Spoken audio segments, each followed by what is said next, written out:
গল্প পাঠের আসরে আপনাদের সবাইকে স্বাগত জানাই। আমি শাহিন।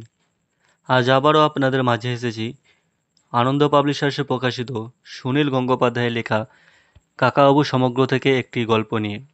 আজকের গল্প কাকাবাবু ও এক ছদ্মবেশী। শুরু করছি শেষ পর্ব। ঠান্ডার জন্য বারান্দায় বেশিক্ষণ থাকা যায় না, মূর্তিটাও ফেলে রাখা যায় না বাইরে।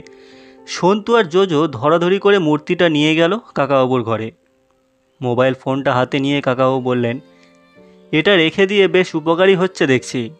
নরেন্দ্র রাত্রিরে কোথায় থাকছে জানি না, কয়েকটা নম্বর দিয়ে গেছে, দেখি কোথায় তাকে পাওয়া যায়। একটা নম্বর টিপতেই একজন লোক ধরে বলল সেখানে নরেন্দ্র ভার্মা নেই। সে একটা অন্য নাম্বার দিল, সেখানে তাকে পাওয়া গেল। কাকাবাবু বললেন, কি নরেন্দ্র, ঘুমিয়ে পড়েছিলে নাকি? নরেন্দ্র বললেন, না ঘুমাইনি, কিন্তু তুমি এত রাত পর্যন্ত জেগে আছো, কি ব্যাপার, কোনো অসুবিধা হচ্ছে নাকি? না, কোনো অসুবিধা হয়নি, এমনি ঘুম আসছে না। তুমি নতুন কোনো সূত্র পেলে? সন্তুদের কাছে তো শুনেইছ, মন্দির দুটোতে কিছুই পাওয়া যায়নি। এখন আমাদের মাথায় একটা অন্য চিন্তা এসেছে, সত্যিই কি মূর্তিটা এখান থেকে চুরি গেছে, না অন্য কিছু হয়েছে?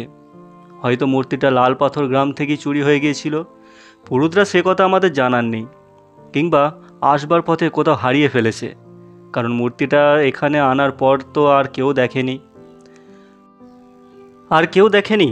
না, পুরো দুজনের কথাই এতক্ষণ বিশ্বাস করা হয়েছে। সেই জন্য লাল পাথর গ্রামে গিয়ে আসল খবর নেওয়া দরকার।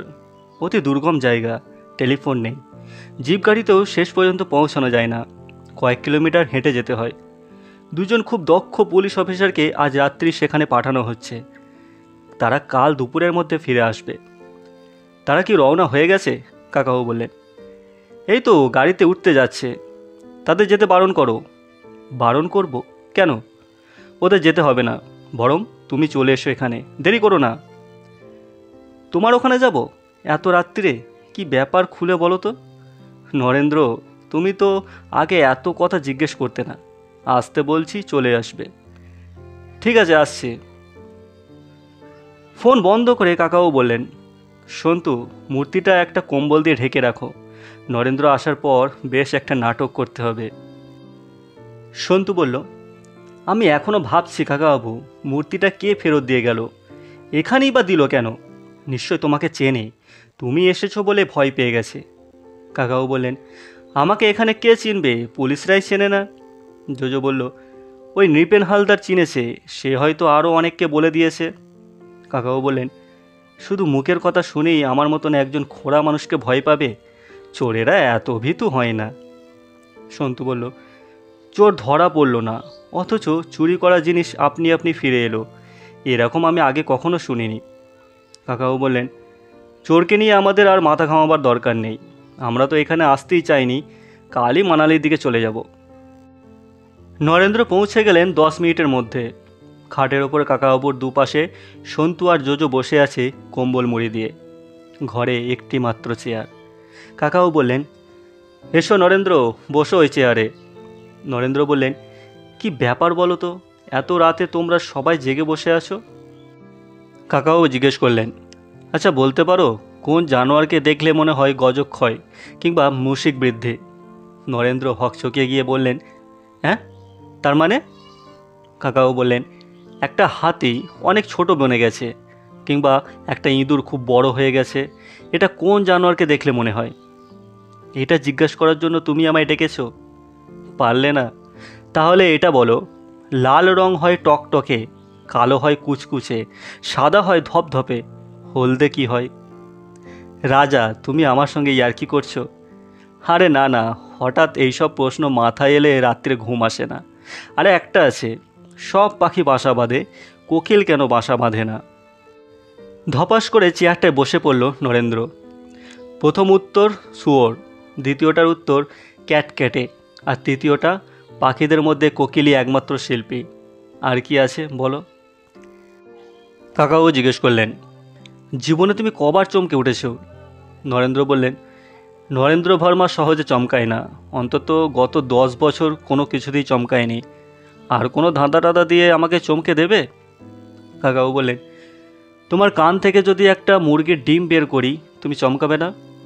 নরেন্দ্র কাঁধ ঝাঁকিয়ে বললেন, ম্যাজিশিয়ানরা এরকম অনেক খেলা দেখায়, তাতে অবাক হওয়ার কী আছে?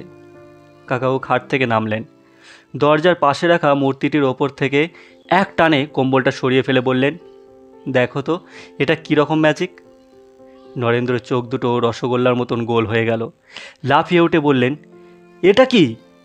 তারপর মূর্তিটার কাছে গিয়ে হাঁটু গেড়ে বসে সেটার গায়ে হাত বুলোতে বুলোতে বললেন, হ্যাঁ এই তো ভূতেশ্বরের মূর্তি, একেবারে অরিজিনাল, ম্যাজিক তো নয়। রাজা, এটা তুমি কি করে করলে? কাকাবাবু বললেন, তবে নাকি নরেন্দ্র ভার্মা কখনো চমকায় না। নরেন্দ্র অভিভূতভাবে বললেন, তুমি একটা জিনিয়াস।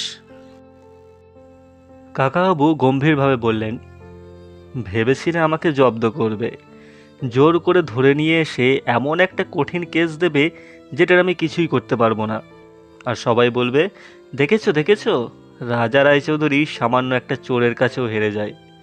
নরেন্দ্র বললেন, যা কী যে বলো, তবে সত্যি কথা বলছি, এবারে মনে হয়েছিল আমরা কেউই পারবো না, সময় যে কম, 2 দিনের মধ্যে উদ্ধার করতে না পারলে। যাক, ধরে প্রাণ এলো। দারুণ একটা বিপদ, দাঙ্গা হাঙ্গামা, কত কি হতে পারতো। উফ, এবার বলো তো কী করে তুমি এমন অসাধ্য সাধন করলে? আমরা যখন মন্দির দুটো দেখতে গিয়েছিলাম তখন তুমি বুঝি একা একা অন্য জায়গায় খোঁজ করেছো? উত্তর না দিয়ে কাকাবাবু শুধু মুচকি হাসলেন। নরেন্দ্র সন্তু আর জোজোর দিকে তাকালেন। তাদের দুজনেরই ঠোঁটে হাসি আঁকা। জোজো হঠাৎ হো হো করে হেসে উঠল। সন্তু তাকে একটা খোঁচা মেরে বলল, এই জোরে জোরে তো হাসার কথা নয়। নরেন্দ্র বললেন, তোমরা আমাকে বোকা বানাচ্ছ, মূর্তিটা কোথা থেকে পাওয়া গেল সেটা আমার জানা দরকার। কাকাবাবু বললেন, জিনিসটা পাওয়া নিয়ে কথা, পেয়ে গেছো ব্যাস। তবে তোমাদের যদি কোনো পুরস্কার দেওয়ার ব্যাপার থাকে তাহলে সন্তু আর জোজোকে দিও, ওদের দুজনকেই মূর্তিটা ধরাধরি করে আনতে হয়েছে, আমি দেখেছি। নরেন্দ্র জিজ্ঞেস করলেন, সন্তু এটা কোথায় পেলে তুমি? সন্তু বলল, আমি তো জানি না, জোজো জানে। জোজো বলল, ব্যাট, আমি তো তখন ঘুমোচ্ছিলাম, তুই তো আগে দেখলি। নরেন্দ্র বড় একটা নিঃশ্বাস ফেলে বললেন, মূর্তিটা তাহলে নিয়ে যাই, কত লোক দুশ্চিন্তা করছে, আমার অফিসাররা সবাই এখনও জেগে আছে। ভারী মূর্তিটা গাড়িতে তোলার জন্য সন্তু আর জোজো সাহায্য করলো নরেন্দ্রকে। গাড়ির দরজা বন্ধ করার আগে নরেন্দ্র বললেন, মূর্তিটা পেয়ে এত খুশি হয়েছি যে তোমাদের দুষ্টুমির ঠিক উত্তর দিতে পারলাম না, পরে একদিন মজা দেখাবো রাজাকে শুদ্ধ। ঘরে ফিরে এসে ওরা দুজনেই হাসিতে ফেটে পড়ল। নরেন্দ্র খুবই বুদ্ধিমান মানুষ, তাকে হতভম্ব করে দেওয়া সোজা কথা নয়। কাকাবাবু হাসতে হাসতে বললেন, অনেকদিন পর বেশ খাঁটি আনন্দ পাওয়া গেল, চোরদের ধন্যবাদ দেওয়া উচিত। পরের দিন সকালে মানালিতে যাওয়া হলো না। নরেন্দ্র কিছুতেই যেতে দিলেন না, শিবরাত্রি উৎসব দেখে যেতেই হবে, তার আগে কোনো অবশ্য গাড়িও পাওয়া যাবে না। মিছিল দেখার জন্য অনেক আগে থেকে জায়গা নিতে হয়। শহর একেবারে ভিড়ে ভিড়াক্কার, সব লোক চলেছে মেলার মাঠের দিকে। দূর দূর গ্রাম থেকেও আসছে হাজার হাজার মানুষ। এত ভিড়ের মধ্যে শেষ পর্যন্ত আর গাড়িতে যাওয়া যায় না। পুলিশ এক জায়গায় সব গাড়ি থামিয়ে দিয়েছে, বাকিটা পথ হেঁটে যেতে হবে। ক্রাশ বগলে নিয়ে হাঁটতে অসুবিধা হচ্ছে কাকাবাবুর, লোকে ঠেলছে অনবরত। তার অবস্থা দেখে একজন পুলিশ এগিয়ে এলো সাহায্য করতে। এখন সব পুলিশই কাকাবাবুকে চিনে গেছে, তবু তিনি উল্টো দিকের একজন লোককে দেখে থমকে গেলেন। এই লোকটাকেই তিনি সেতুর কাছে গাড়ি চালাতে দেখেছিলেন। মাথায় মস্ত বড় সাদা পাগড়ি, মুখ ভর্তি দাড়ি, গোঁফ, হাঁটু পর্যন্ত ঢোলা পাঞ্জাবি পরা। কাকাবাবু সন্তুকে জিজ্ঞেস করলেন, এই লোকটিকে চিনতে পারছিস? সন্তু বলল, কাল না পরশু গাড়িতে দেখলাম। কাকাবাবু বললেন, আগে কখনো দেখিসনি? সন্তু বলল, মনে তো পড়ছে না। কাকাবাবু বললেন, আমি কোনো মানুষের মুখ একবার দেখলে কিছুতেই ভুলি না, তবে কবে দেখেছি, কোথায় দেখেছি তা সব সময় মনে পড়ে না। সেটা মনে না পড়লে মনটা খচখচ করে। হ্যাঁ, এই মুখ আমি কোথাও দেখেছি ঠিকই। সামনের দিকে কিসের জন্য যেন জাম হয়ে গেছে, কেউ এগোতে পারছে না। পাগড়িওয়ালা লোকটিও দাঁড়িয়ে পড়েছে কাছেই। সে কিন্তু মেলার মাঠের দিকে যাচ্ছে না, যাচ্ছে উল্টো দিকে। কাকাবাবু পাগড়িওয়ালা লোকটার একেবারে গা ঘেঁষে দাঁড়ালেন। তারপর লোকটার সঙ্গে একবার চোখাচোখি হতেই কাকাবাবু নিচু গলায় বললেন, বঝুর। লোকটিও সঙ্গে সঙ্গে বলল, বঝুর। কাকাবাবু ইচ্ছে করে পা হড়কে যাওয়ার ভঙ্গি করে লোকটির গায়ে ঢলে পড়লেন। মুখে বললেন, পারদো পারদো পারদো নেময়া। লোকটি কাকাবাবুকে সোজা হয়ে দাঁড়াতে সাহায্য করতে করতে বলল, দাকর দাকর। তারপরেই তার চোখে ফুটে উঠল দারুণ বিস্ময়। কাকাবাবুর দিকে তাকিয়েই ফিরিয়ে নিল মুখ। সঙ্গে সঙ্গে গায়ের জোরে অন্য লোকদের ঠেলে ঠুলে অন্যদিকে চলে গেল। কাকাবাবু আপন মনে বললেন, শুধু চোখ দেখেও মানুষকে চেনা যায়। সন্তু আর জোজোর দিকে তাকিয়ে বললেন, তোরা ওই লোকটাকে খুঁজে বের করতে পারবি? শুধু দেখবি মেলার উল্টো দিকে কোথায় যাচ্ছে, 15 মিনিট সময়, না পেলে চলে আসবি। দুজনে দুদিকে যা। সন্তু আর জোজো ভিড়ের মধ্যে মিশে গেল। পুলিশটি কাকাবাবুকে একটা উঁচু জায়গায় বসিয়ে দিল। এখানে বিশিষ্ট লোকদের জন্য কয়েকটা চেয়ার রাখা আছে, সামনে রেলিং, এর মধ্যেই শোনা যাচ্ছে মিছিলের বাজনা। এই দিনটাতে সমস্ত সরকারি কর্মচারী, পুলিশ, আগেকার রাজা ও জমিদারের বংশধররাও আসেন দেবতাদের শোভাযাত্রা দেখতে।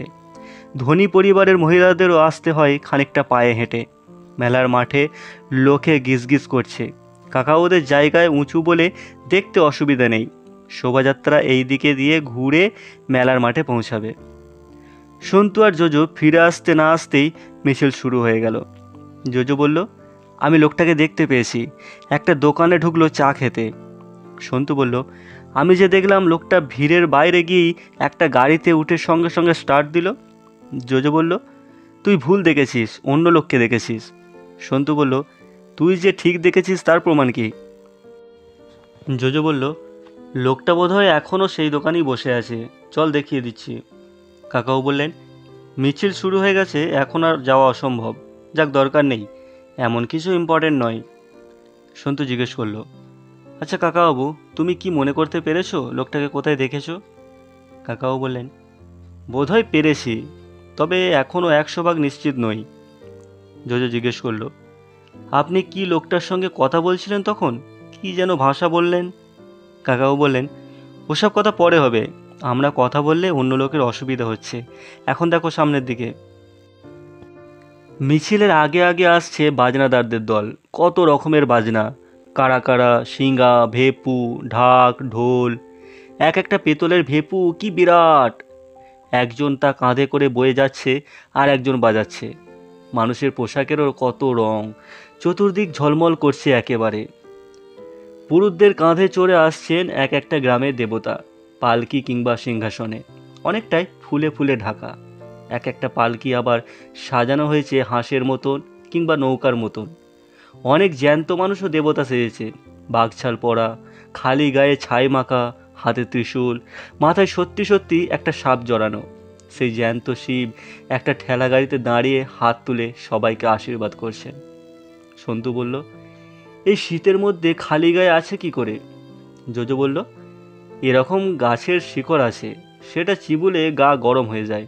হিমালয়ে পাওয়া যায় কিংকারুজ গাছ, তার শিকড় একবার এক সাধু আমার বাবাকে দিয়েছিল, তার একটুখানি চিবিয়েছি, অমনি মনে হলো আমার গায়ে 105 ডিগ্রি জ্বর, জামা গেঞ্জি সব খুলে ফেলতে হলো।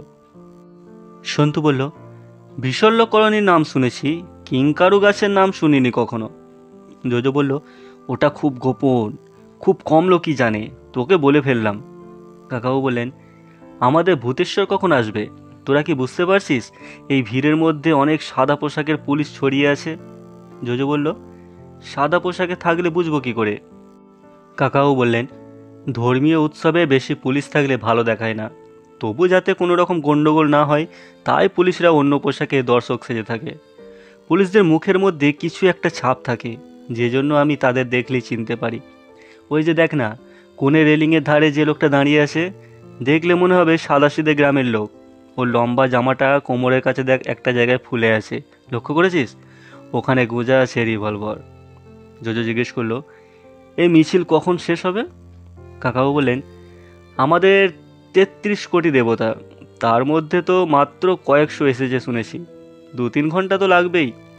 জোজো বলল, একটু একটু খিদে পেয়ে যাচ্ছে। সন্তু বলল, এই ভিড় ঠেলে এখন কোথাও যাওয়ার উপায় নেই, চুপ করে বসে থাক। শোভাযাত্রা চলছে তো চলছেই, কোনোটা ছোট দেবতা, কোনোটা বড় দেবতা। এক এক সময় বাজনা বেড়ে যাচ্ছে, নাচছে একদল মানুষ, বহু লোক ছবি তুলছে নানা রকম ক্যামেরায়। তাদের মধ্যে সাহেবও আছেন। যদিও সবই খুব সুন্দর, তবু দেখতে দেখতে একসময় একঘেয়ে লাগে। ঘন্টা দুয়েক কেটে গেছে, হঠাৎ সন্তু চেঁচিয়ে উঠল, ওই তো আমাদের ভূতেশ্বর। একটা বেশ সিংহাসনে বসানো হয়েছে সেই ভূতেশ্বর মূর্তি। অন্যান্য মূর্তির চেয়ে এই মূর্তিটা আলাদাভাবে চেনা যায়। প্রায় 25-30 জন মানুষ সিংহাসনের সামনে আর পেছনে ধেই ধেই নাচছে, বাজনাও বাজছে খুব। কাকাবাবু হেসে বললেন, এই ভূতেশ্বর মূর্তিটা আমাদের হয়ে গেল, তাই না? আমরাও লালপাথর গ্রামের মানুষ। সন্তু বলল, এই মিছিলে এই ভূতেশ্বর মূর্তি না থাকলে সত্যিই মানুষজন খুব ক্ষেপে যেত। ছোট্টাকে ধন্যবাদ জানানো উচিত। জোজো বলল, আমাদের কোনো পুরস্কার দেবে না কি রে? সন্তু বলল, যদি দেয় তুই কি চাইবি? জোজো বলল, আমরা এখানে যতবার ইচ্ছা আসবো, আমাদের থাকা খাওয়ার ব্যবস্থা সব করে দিতে হবে। কাকাবাবু বললেন, এটা একটা ভালো ইচ্ছে, বললেই ওরা আনন্দের সঙ্গে রাজি হয়ে যাবে। জোজো বলল, আমাদের ভূতেশ্বর তো দেখা হয়ে গেল, এবার আমরা যেতে পারি না? সন্তু বলল, দাঁড়া, ভিড়টা একটু কমুক। কিছু কিছু লোক এর মধ্যেই মেলার মাঠের দিকে চলে যাচ্ছে, ওখানে অনেক রকম নাচ গান হবে। মিনিট 10 পরে হঠাৎ পরপর দুবার প্রচণ্ড আওয়াজ হলো, খুব জোরে বাজ পড়ার মতো, কিন্তু আকাশে একটুও মেঘ নেই। যুদ্ধের সময় প্লেন থেকে যখন বোমা পড়ে তখনও এই রকম শব্দ হয়। কোথা থেকে শব্দটা এলো ঠিক বোঝা গেল না। মিছিলে কেউ বোমা ফেলেছে? মিছিলটা থেমে গেছে, সবাই ভয় পাওয়া মুখে এদিক ওদিক তাকাচ্ছে। একটু পরেই আবার একটা ওই রকম প্রচণ্ড শব্দ। এবার বোঝা গেল মিছিলে নয়, শব্দটা আসছে খানিকটা দূর থেকে। জিজ্ঞেস করলো, কিসের শব্দ? কাকাবাবু বললেন, এখান থেকে কিছুই বোঝা যাচ্ছে না, লোকজন দৌড়াদৌড়ি শুরু করেছে, এর মধ্যে যাওয়াটা ঠিক হবে না, এখানেই বসে থাকো। খানিক বাদে একজন পুলিশ অফিসার এসে কাকাবাবুদের ডেকে নিয়ে গেল। একটা পুরনো বাড়ি, তার বাইরে লেখা আছে সেটা রাজবাড়ি। সেই বাড়ির একটা হল ঘরে নরেন্দ্র আর 4-5 জন পুলিশ অফিসার বসে আছেন, সকলেরই উৎকট মুখ। কাকাবাবুকে দেখেই নরেন্দ্র উঠে দাঁড়িয়ে বললেন, রাজা, একটা সাংঘাতিক কাণ্ড হয়েছে। কাকাবাবু জিজ্ঞেস করলেন, বোমাগুলো কোথায় ফাটলো? নরেন্দ্র বললেন, বোমা নয়, ডিনামাইট, জেলখানায়, অত্যন্ত শক্তিশালী। উৎসবের জন্যই অনেকেই আজ এখানে এসেছে। জেলখানাতে কয়েকজন মাত্র প্রহরী, সেই সুযোগে কারা এই ডিনামাইট ফাটিয়েছে।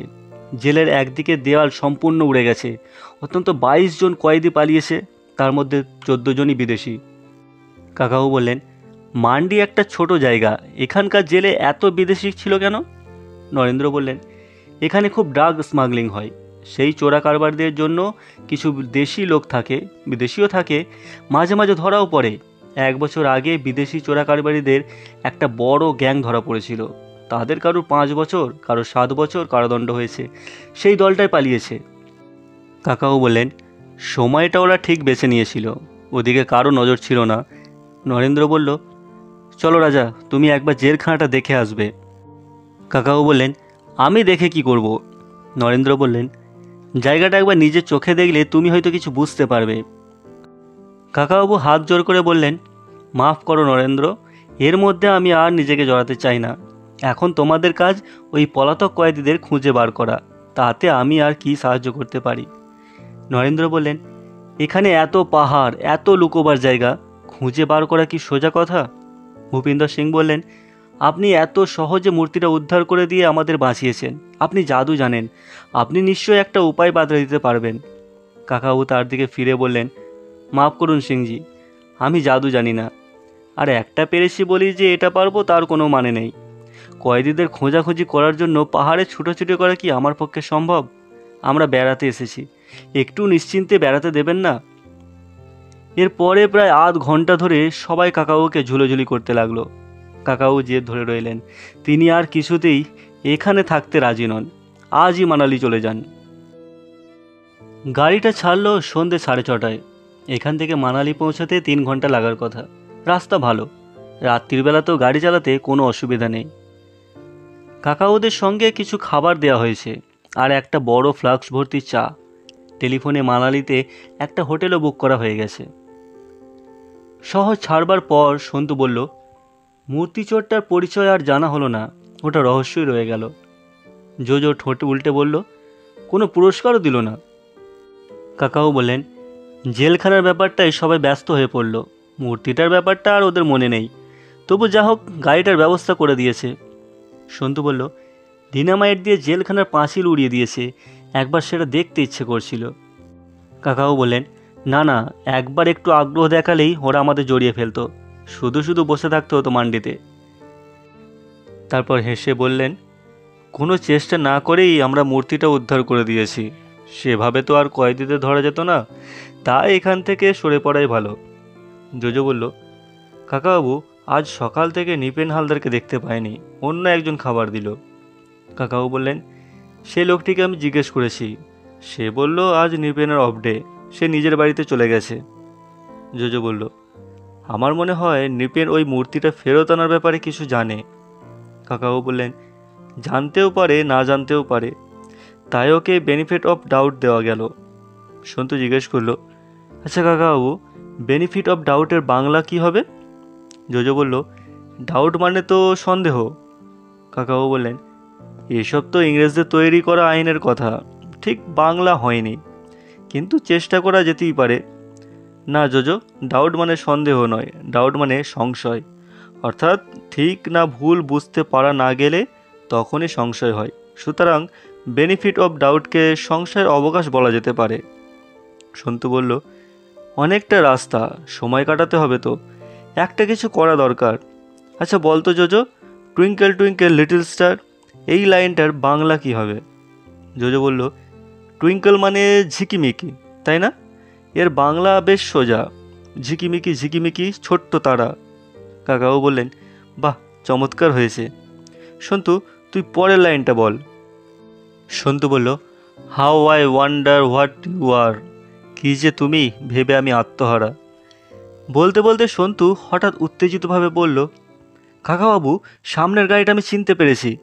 কাকাবাবু বললেন, চিনতে পেরেছিস মানে কোন গাড়ি?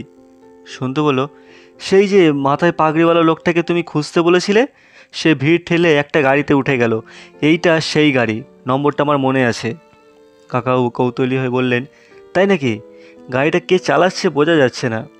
সন্তু বলল, অন্ধকারে ঠিক বোঝা যাচ্ছে না, গাড়িতে দুজন লোক আছে। জোজো বলল, এটা অন্তত বোঝা যাচ্ছে কারো মাথায় পাগড়ি নেই। সন্তু বলল, পাগড়ি খুলে রাখতে পারে। কাকাবাবু ড্রাইভারকে বললেন, ওই গাড়িটার পেছন পেছন চলো, হারাতে দিও না। এই পাহাড়ি রাস্তায় সামনের গাড়িকে ওভারটেক করে যাওয়া খুবই মুশকিল, তাই এই গাড়ির লোকদের দেখার উপায় নেই। দুটো গাড়ি সমানভাবে চলল। খানিক বাদে দেখা গেল সামনের অনেক গাড়ি দাঁড়িয়ে গেছে, কোনো কারণে ট্রাফিক জ্যাম। কাকাবাবুদের গাড়িও থামতে হলো। গাড়ি থামতেই সন্তু নেমে গেল ঝট করে, দৌড়ে গেল সামনের দিকে। খানিক বাদে ফিরে এসে বলল, হ্যাঁ কাকাবাবু, সেই লোকটাই, পাগড়ি খুলে রেখেছে, সঙ্গে অন্য একটা লোক আছে। কাকাবাবু বললেন, গাড়িগুলো এখানে আটকে গেল কেন? সন্তু বলল, পুলিশ সব গাড়ি চেক করছে। কাকাবাবু বললেন, জেল ভাঙা কয়েদিরা আছে কি না দেখছে, কিন্তু তারা কি আর এইভাবে প্রকাশ্যে পালাবে? সব গাড়ি একে একে ছাড়া পেয়ে গেল। কাকাবাবুদের গাড়িটা নীল গাড়িটার পিছু ছাড়ল না। আরও 10-12 কিলোমিটার যাওয়ার পর আগের গাড়িটা হঠাৎ ডান দিকে বেঁকল। সেটা একটা সরু রাস্তা, একটাই গাড়ি যেতে পারে, উঠে যে গেছে রাস্তাটা উপর দিকে। এ গাড়ির ড্রাইভার জিজ্ঞেস করলো, এবার কি করব স্যার, এদের ফলো করব? কাকাবাবু চিন্তিতভাবে বললেন, না, গাড়িটা থামিয়ে রাখো। তারপর থুতনিতে হাত দিয়ে চুপ করে বসে রইলেন। সন্তু আর জোজো কিছুই বুঝতে পারছে না। সন্তু সাধারণত এই সময় কাকাবাবুকে কিছু জিজ্ঞেস করে না, সে জানে কিছু বলার থাকলে কাকাবাবু নিজেই বলবেন। কিন্তু জোজোর অত ধৈর্য নেই, সে বলল, কাকাবাবু, লোকটা কে? কাকাবাবু বললেন, একেবারে নিশ্চিত না হয়ে আমি কিছু বলতে চাই না, মনে হচ্ছে যেন চিনতে পেরেছি। লোকটিকে ফলো করার কোনো কারণ নেই, শুধু আমার একটা কৌতূহল হচ্ছে, একজন মানুষ কেন অন্যরকম সেজে থাকে। জোজো বলল, চলুন ওপরে গিয়ে ভালো করে লোকটাকে দেখি। কাকাবাবু বললেন, এই সরু রাস্তায় আমাদের গাড়ি উঠলেই তো আবার লোকটা টের পেয়ে যাবে, থাক, দরকার নেই, শুধু একটা কৌতূহল মেটাবার জন্য অনেক সময় নষ্ট হবে, চলো আমরা মানালিতেই যাই। জোজো বলল, আপনার কৌতূহল হলে সেটা মিটিয়ে নেওয়াই তো উচিত। সন্তু বলল, কাকাবাবু, এই রাস্তার ওপরে একটা গেট আছে, তাতে কি যেন লেখা আছে দেখছি। অন্ধকারে পড়া যাচ্ছে না। সন্তু নেমে গিয়ে দেখে এসে বলল, হিল ভিউ লজ, ওপরে একটা হোটেল আছে। কাকাবাবু এবার খানিকটা উৎসাহিত হয়ে বললেন, হোটেল? তাহলে তো যে কেউ যেতে পারে। এক কাজ করলে হয়, এখন মানালি না গিয়ে আজ রাত্রে আমরা এই হোটেলেই থাকতে পারি। বেশ ফাঁকা জায়গা, ভালোই লাগবে মনে হয়। সন্তু বলল, ওই লোকটাও বোধহয় হোটেলটাতেই গেল, আমার এখানেই থাকতে ইচ্ছে করছে। গাড়িটা সরু রাস্তাটায় ঢুকে উঠতে লাগলো ওপর দিকে। বেশ খাড়া রাস্তা, একটু ভুল হলেই গাড়ি নিচের দিকে গড়িয়ে পড়ে যেতে পারে। বেশ উঁচুতে হোটেলটার সামনেই রাস্তাটা শেষ, আর কোনো বাড়ি নেই। সে নীল গাড়িটা এখানেই দাঁড়িয়ে আছে। কয়েকটা ঘরে আলো জ্বলছে। হোটেলে বেশ লোকজন আছে মনে হচ্ছে। এত উঁচুতে হোটেল, সেখানেও মানুষ আসে। গাড়ি থেকে নামার পর ড্রাইভার বলল, আমাকে ছেড়ে দেবেন স্যার, কাল সকালে আমার ডিউটি আছে, দিল্লি যেতে হবে। কাকাবাবু বললেন, ঠিক আছে চলে যাও, হোটেল থেকে নিশ্চয়ই অন্য গাড়ির ব্যবস্থা করে দিতে পারবে। হোটেলের অফিস ঘরের কাউন্টারে এসে দাঁড়ালেন ওরা তিনজন। হঠাৎ পেছন থেকে কে যেন ডাকলো, সন্তু। সন্তু চমকে গিয়ে মুখ ফিরিয়ে দেখল একটি কিশোরী মেয়ে নামছে, লাল রঙের ওভারকোট পরা।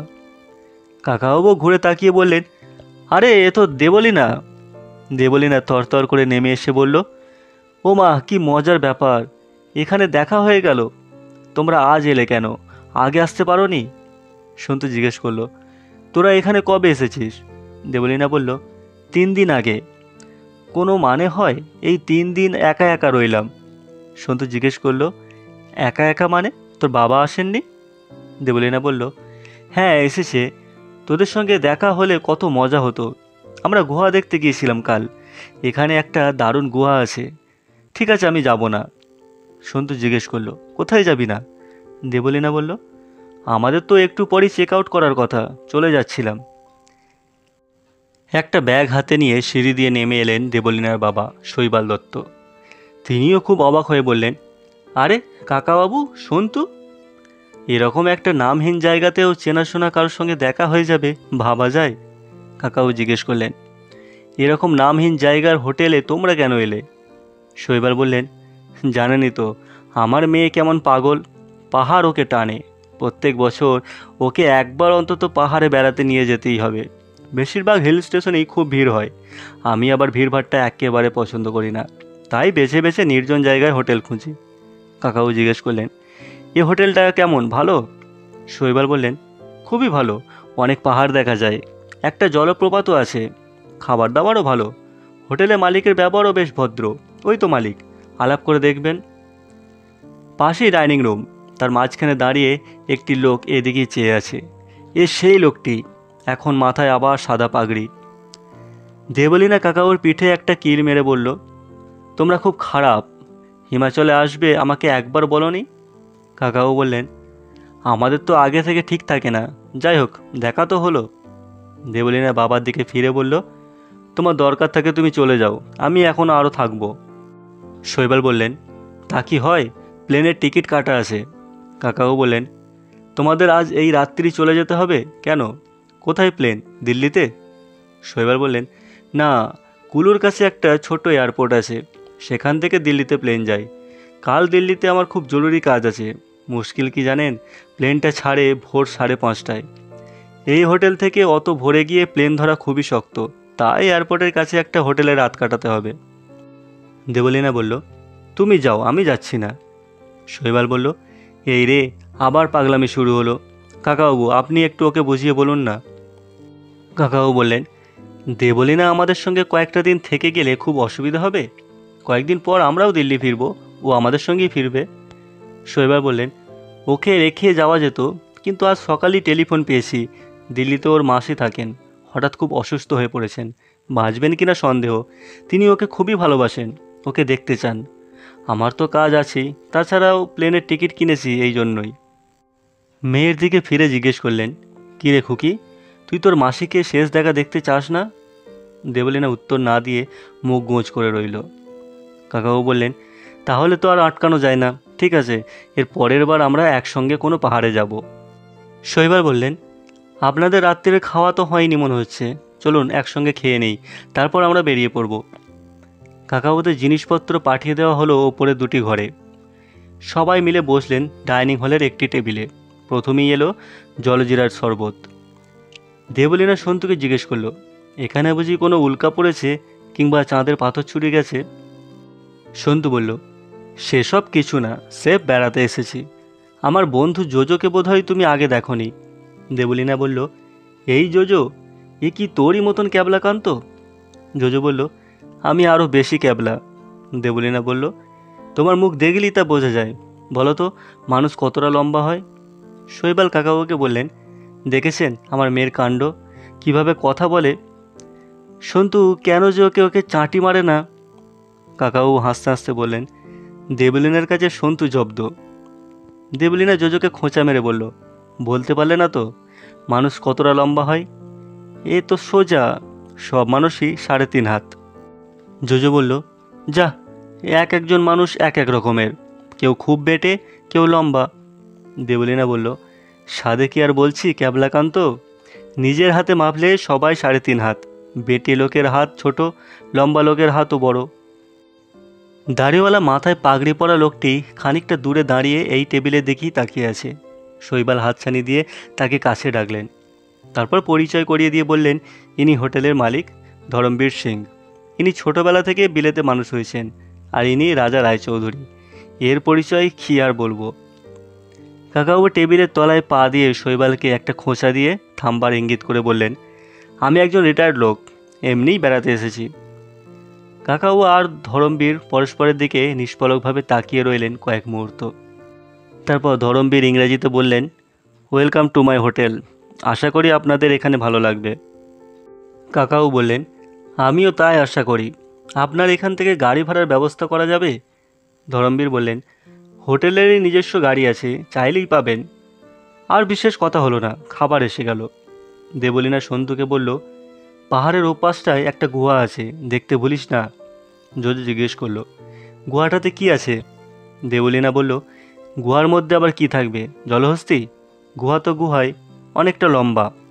সন্তু জিজ্ঞেস করলো, তুই ভেতরে গিয়েছিলি শেষ পর্যন্ত? দেবলীনা বলল, না, সবটা যায়নি, তুই থাকলে যেতাম। একেবারে ঘুরঘুরটি অন্ধকার, ভয় করছিল। কাকাও বললেন, দেবলীনাও তাহলে ভয় পায়? দেবলীনা বলল, আমি চোর ডাকাতকে ভয় পাই না, ভূতের ভয় পাই না, বাঘ ভাল্লুককেও ভয় পাই না, শুধু মাকড়সা, যদি ভেতরে বড় বড় মাকড়সা থাকে। জোজো বলল, ট্যারান্টুলা। তুমি ট্যারান্টুলা দেখেছো? রাক্ষসে মাকড়সা।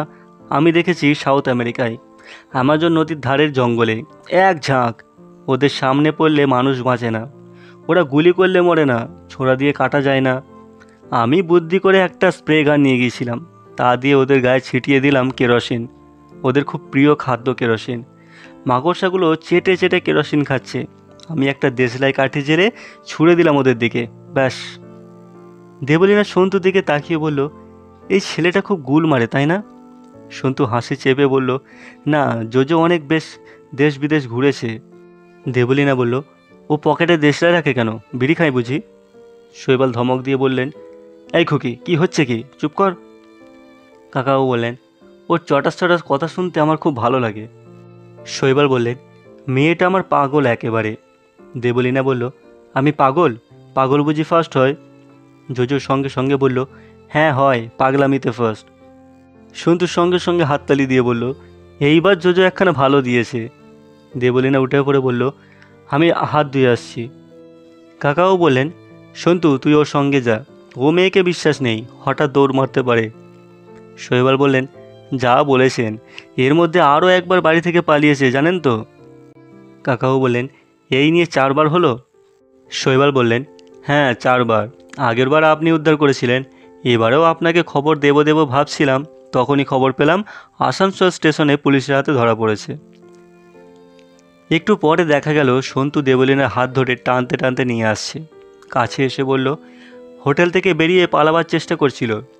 দেবলীনা কাকাবুর কাছে এসে তার বুকে মাথা রেখে বাচ্চা মেয়ের মতন কাঁদো কাঁদো গলায় বলল, কি করি বলো তো, আমার ছোটো মাসিকেও দেখতে খুব ইচ্ছে করছে, আবার তোমাদের সঙ্গে থাকতেও খুব ইচ্ছে করছে। কাকাবাবু তার মাথায় হাত বুলিয়ে দিতে দিতে বললেন, পাহাড় তো পালিয়ে যাচ্ছে না, আবার আসা যাবে। মাসি তোমায় দেখতে চেয়েছেন, যদি পরে দেখা না হয়। কাঁদতে কাঁদতেই দেবলীনা গাড়িতে উঠল। কাকাবাবুরা বাইরে এসে বিদায় জানালেন। ওদের গাড়ি ছাড়বার পর জোজো বলল, বাপরে চলে গেছে, বাঁচা গেল, যা বিচ্ছু মেয়ে। কাকাবাবু বললেন, অল্প বয়স থেকে ওর মা নেই, তাই খানিকটা জেদি আর খেয়ালি, কিন্তু পড়াশোনায় দারুণ ভালো, সাহসও আছে খুব। সন্তু বলল, কাকাবাবু, ধরমবীর সিং এই হোটেলের মালিক, একে আমরা আগে কোথায় দেখতে পারি? কাকাবাবু বললেন, বেশ জটিল ব্যাপার, আজ রাতটা কাটুক, কাল সকালে ভালো করে খোঁজখবর নিতে হবে। যদিও এতে আমাদের আর মাথা ঘামাবার কোনো দরকার ছিল না, কিন্তু কৌতূহল না মিটিয়ে যেতে পারছি না। ওপরে যে দুখানা ঘর দেওয়া হয়েছে তা পাশাপাশি নয়, বারান্দার দুই কোণে দুটো, মাঝখানের ঘরগুলো বন্ধ। কাকাবাবু বললেন, কোণের ঘরই ভালো, দুদিক দেখা যায়, তোদের কোনটা পছন্দ বেছে নে। সন্তুরা দুটো ঘরে দেখে নিয়ে ডান দিকের ঘরটায় ঢুকে পড়ল। কাকাবাবু নিজের ঘরে এসে পোশাক বদলালেন। ঘরটি বেশ বড়, পরিষ্কার পরিচ্ছন্ন। জানালা খুলে একবার বাইরেটা দেখে নিলেন। একটা পাহাড়ের চূড়ায় বরফের উপর জ্যোৎস্না পড়েছে। সেই জ্যোৎস্নার রং যেন অনেকটা নীল, তাকালে আর চোখ ফেরাতে ইচ্ছা করে না। খানিকক্ষণ বই পড়ার পর শুয়ে পড়লেন কাকাবাবু। সামান্য একটু খুটখুট শব্দই একসময় ঘুম ভেঙে গেল তার। বাইরে থেকে কেউ চাবি দিয়ে দরজা খোলার চেষ্টা করছে। বালিশের তলা থেকে রিভলভারটা নিয়ে বিছানা থেকে নামতে না নামতেই ধরাম করে দরজাটা খুলে গেল। তিনজন লোক হুড়মুড় করে ভিতরে ঢুকে এসে দাঁড়ালো তিন দিকে। একজন আলো জ্বেলে দিল। তখন দেখা গেল তিনজনের হাতেই রিভলভার। তাদের মধ্যে একজন ধরমবীর সিং। কাকাও বুঝতে পারলেন এই অবস্থায় গুলি চালিয়ে কোনো লাভ নেই। ধরমবীর গম্ভীরভাবে বলল, ড্র দ্য গান। কাকাবাবু রিভলভারটা ফেলে দিলেন বিছানার ওপর। ধরমবীর কাছে এসে সেটা তুলে নিয়ে জিজ্ঞেস করল, পার্সে ভু ফ্রান্সে? কাকাবাবু ইংরেজিতে বললেন, শুনলে বুঝতে পারি, বলতে গেলে অসুবিধা হয়, তোমরা যা বলার ইংরেজিতেই বলো। ধরমবীর বলল, তুমি আমার পেছনে লেগেছো কেন? আমি তো তোমার কোনো ক্ষতি করিনি। কাকাবাবু বললেন, আমিও তো তোমার ক্ষতি করিনি, শুধু একটা কৌতূহল মেটাতে এসেছি। কিসের কৌতূহল? একজন মানুষ কেন চেহারা বদলে অন্য মানুষ সাজে, কোন উদ্দেশ্যে? আমার মুশকিল হচ্ছে আমার স্মৃতিশক্তি বড় বেশি, একবার কিছু দেখলে ভুলতে পারি না। তোমায় আগে কোথায় দেখেছি সেটাই শুধু মনে রাখতে অসুবিধা হচ্ছিল। এখন কৌতূহল মিটেছে? হ্যাঁ, তুমি ধরমবীর সিং নও, এটা তোমার ছদ্মনাম, ছদ্মবেশ। তুমি আমাকে আগে কোথায় দেখেছো? আসলে আমি তোমাকে আগে কখনো দেখিনি। কি উল্টোপাল্টা বলছো? এই বলছো আগে দেখেছো, আবার বলছো দেখোনি। তোমাকে আগে দেখিনি, তোমার ছবি দেখেছি। শুধু ছবি দেখে আমাকে এই চেহারায় চেনা যায়? অসম্ভব, তুমি মিথ্যা কথা বলছো। ছদ্মবেশ ধরে মানুষ অনেক কিছুই বদলাতে পারে, কিন্তু চোখ দুটো বদলানো যায় না। বটে, তুমি আমাকে কতটা চিনেছো তা পরীক্ষা করে দেখতে হবে। এখন তোমার হাত দুটো বাঁধা হবে, বাধা দেওয়ার চেষ্টা করো না, তাতে সুবিধে হবে না, আমি গুলি চালাবো। ধরমবীরের ইঙ্গিতে অন্য দুজন কাকাবাবুর হাত পিঠের দিকে নিয়ে বেঁধে দিল। ধরমবীর এবার লোক দুটিকে বলল, তোমরা এবার গিয়ে ওই ছেলে দুটিকে বাঁধো, এর সঙ্গে আমি কথা বলছি। লোক দুটি চলে যাওয়ার পর ধরমবীর একটা চেয়ারে বসে পড়ে বলল, তোমার নাম রাজা রায়চৌধুরী। তোমার সম্পর্কে আমি কিছুই জানতাম না, সদ্য শুনেছি। তোমার সঙ্গে আমার কোনো শত্রুতা থাকার কথা নয়, কিন্তু আমি ছদ্মবেশ নিয়েছি যাতে আমাকে অন্য কেউ চিনতে না পারে, সেই জন্য, তাই তো? তবু যদি কেউ চিনে ফেলে, তাকে পৃথিবী থেকে সরিয়ে দেওয়াই আমার উচিত, ঠিক কি না? অতএব তোমাকে মেরে ফেলতেই হবে। কাকাবাবু এবার একগাল হেসে বললেন, তুমি সত্যিই আমাকে চেনো না। এর আগে অনেকেই আমাকে মেরে ফেলতে চেয়েছে, কিন্তু কেউই পারেনি, তুমিও পারবে না। ধরমবীর ভুরু কুঁচকে বলল, পারবো না? এই রিভলভারে 6টা গুলি আছে, একটা গুলি খরচ করা যথেষ্ট, দেখবে? কাকাবাবু বললেন, মরে গেলে আর দেখবো কী করে? যাই হোক, তুমি চেষ্টা করে দেখো। রিভলভারটা নামিয়ে ধরমবীর বলল, তোমার সাহস আছে, স্বীকার করতেই হবে। তোমার স্মৃতিশক্তিও অবিশ্বাস্য। এ পর্যন্ত একজন আমাকে চিনতে পারেনি, শুধু ছবি দেখে তুমি আমাকে চিনেছো। ঠিক আছে, চিনতে পেরেছো ঠিকই, এবার কি করতে চাও? কাকাও বললেন, আর একটা কৌতূহল রয়ে গেছে। একজন লোক ছদ্মবেশ ধরে নিজের পরিচয় গোপন করে কেন? নিশ্চয়ই কোনো মতলব আছে। তুমি নিশ্চয়ই হোটেল চালাবার জন্য ছদ্মবেশ ধরনি, তার কোনো দরকার ছিল না। সেই উদ্দেশ্যটা জানার জন্য কৌতূহল হচ্ছে। তুমি কি ভেবেছ সেটা আমি তোমাকে বলে দেব? না বললেও জানা যায়, অনেকটা আন্দাজ করতে পেরেছি। শোনো মিস্টার রাজা রায়চৌধুরী, তুমি যাই বলো, তোমাকে এক্ষুনি মেরে ফেলা শক্ত কিছু না। তারপর তোমার মৃতদেহটা কোনো একটা পাহাড়ের খোঁজে ফেলে রেখে আসবো, কেউ খুঁজে পাবে না। কিন্তু নিতান্ত বাধ্য না হলে আমি মানুষ খুন করি না। তোমাকে মুক্তি দিতে পারি একটা শর্তে। কাল ভোরবেলা তুমি সোজা দিল্লি চলে যাবে, আমার ব্যাপার নিয়ে আর ঘাঁটাঘাঁটি করবে না। বাহ, তুমি যে এত সরল তা তো জানতাম না। তুমি আমাকে ছেড়ে দেবে আমি দিল্লি না গিয়ে যদি মান্ডি থেকে একদল পুলিশ নিয়ে ফিরে আসি? তার জন্য জামিন রাখা হবে। তোমার সঙ্গে যে ছেলে দুটি আছে তাদের একজনকে রেখে দেব। তোমরা দুজন দিল্লি যাবে, অন্য ছেলেটিকে 3 দিন পর আমরাই দিল্লি পৌঁছে দেব। তাকে ফেরত পাওয়ার পর যদি পুলিশের কাছে যাই, তখন পুলিশে খবর দিয়েও কোনো লাভ হবে না। ততদিনে দেখবে পাখি উড়ে গেছে। কি করবে ভেবে নাও, 1 ঘন্টা সময় দিলাম। ধরমবীর বেরিয়ে গেল। কাকাও বিছানার উপর বসলেন। হাত দুটো এমনভাবে বেঁধেছে খোলার উপায় নেই। একবার তিনি ভাবলেন এই ব্যাপারটায় নাক না গলালেই হতো। এখানে না এসে এতক্ষণে পৌঁছে যাওয়া যেত মানালি। কিন্তু স্বভাব যে যায় না, কোনো ব্যাপারে কৌতূহল হলে তা মেটাতেই হয়। একটু পরেই ধরমবীর আর অন্য লোক দুটি ফিরে এলো। ধরমবীর বলল, তোমার এ ঘরে থাকা হবে না, অন্য একটা জায়গায় যেতে হবে। কাকাও বললেন, হাত বাঁধা থাকলে আমি যাব কি করে? কাজ ছাড়া আমি চলতে পারি না।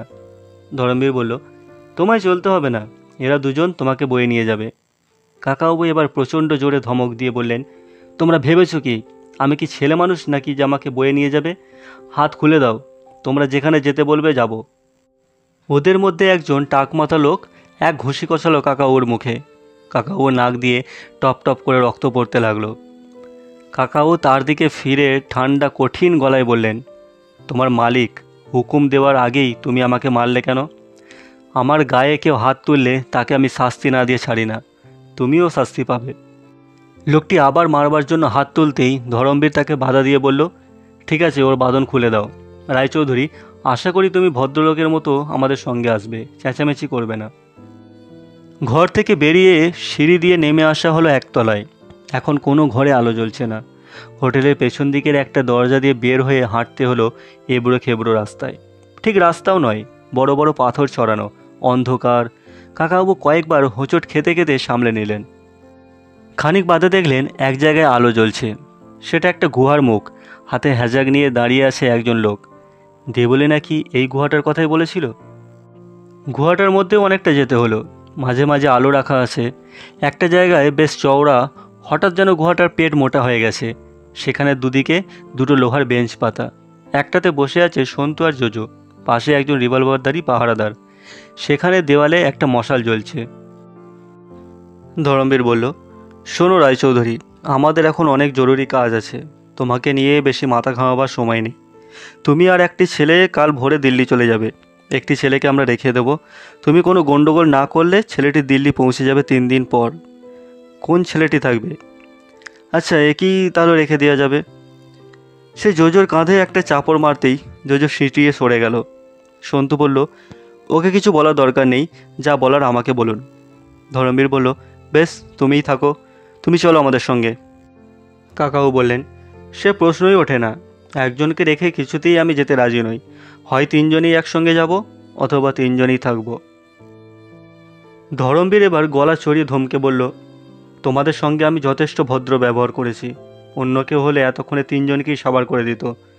আমি তোমার কথা শুনে বলবো নাকি? এই ছেলেটাকে আমি নিয়ে যাচ্ছি। এই সময় আরেকজন লোক গুহার মধ্যে এসে ধরমবীরের কানে কানে ফিসফিস করে কী যেন বলতে লাগলো। তাকে দেখে চমকে উঠল এরা 3জন। নৃপেন হালদার। তার কথা শুনতে শুনতে ধরমবীর বলতে লাগলো, good good, everything is ready.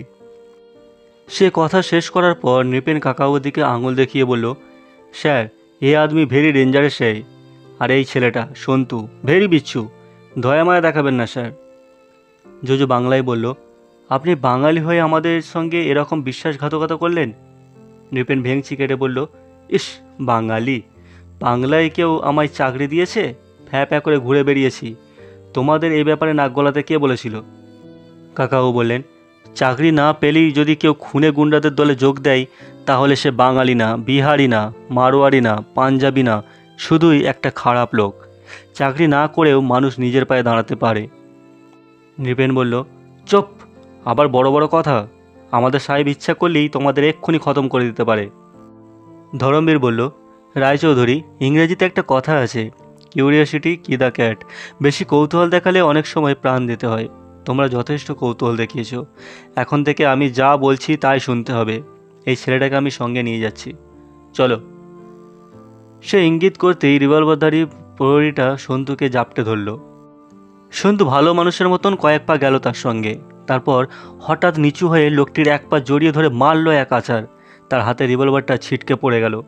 Santu চেঁচিয়ে বলল, কাকাবাবু ওঠো, ধরো। কাকাবাবু সেদিকে ঝুঁকবার আগেই দুরুম করে একটা শব্দ হলো। ধরমবীরের রিভলভারের একটা গুলি কাকাবাবুর কাঁধ ঘেঁষে চলে গেল। ধরমবীর বলল, এনাফ ইস এনাফ। তোমাদের যত দেখছি ততই অবাক হচ্ছি। এইটুকু ছেলে এত ভালো ক্যারাটে জানে, কিন্তু আমার এসব কথা বলার সময় নেই। সন্তুর দিকে তাকিয়ে কড়া গলায় বলল, বয়, যদি খোড়া না হতে চাও আমাদের সঙ্গে চলো। সন্তু কাকাবাবুর দিকে তাকালো। কাকাবাবু চোখের ইঙ্গিতে তাকে বোঝালেন এখন আর বাধা দিয়ে লাভ নেই। ধরমবীর কাকাবাবুকে বলল, এই গুহার উল্টো দিকে বেরোবার কোনো পথ নেই। সামনের মুখটাও পাথর দিয়ে বন্ধ থাকবে। হাজার চেঁচালেও কেউ শুনতে পাবে না। আমার শর্তে যদি রাজি না হও তাহলে এখানেই না খেয়ে পচে মরবে। কাল ভোরে আমি একবার আসব। শুভরাত্রি। আর এ ভোয়া। সন্তুকে ওরা ঠেলতে ঠেলতে নিয়ে চলে গেল। বেশ কিছুক্ষণ কাকাবাবু আর জোজো মুখোমুখি বসে রইল চুপ করে।